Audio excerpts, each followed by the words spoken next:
உங்கள் சாந்தி சிட்டி தாங்க பேசுகிறேன். இன்றைக்கி எங்கள் ஃப்ரெண்டுங்க பலூன் சுடலான்னு சொல்லிட்டு போயிருந்தோம். பார்த்தீங்கன்னா துப்பாக்கியை வச்சு பலூன் பட்டு பட்டுன்னு சுட்டாங்க. பலூன் சுடும்போது அவங்க முகத்தில் இருக்கிற ஒரு சந்தோஷம் பாருங்கள். ஒரு குழந்த மாதிரி அவங்களும் மாறி அழகாக ஒருத்தராக போயிட்டு பலூன் சுட்டாங்க. சுடும்போதும் ஒரு சந்தோஷந்தாங்க. வீட்டில் தோசை சுடுவோம், இன்றைக்கி இங்கே வந்து பலூன் சுடுறோம். பாருங்கள், எங்கே போனாலும் எங்களுக்கு சுடுற வேலையே ஜாஸ்தி இருக்குது பாருங்கள்.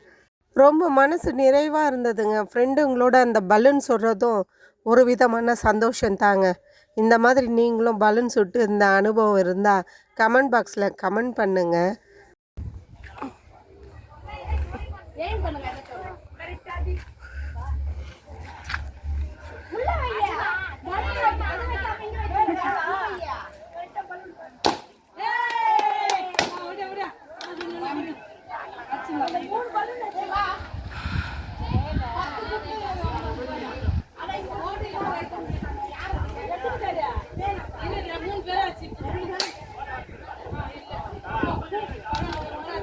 வீடியோ பிடிச்சிருந்தால் லைக் பண்ணுங்கள், சப்ஸ்கிரைப் பண்ணுங்கள், பெல் பட்டனை கிளிக் பண்ணுங்கள், கமெண்ட் பண்ணுங்கள். அடுத்த வீடியோவில் உங்களை சந்திக்கிறேன். பாய்.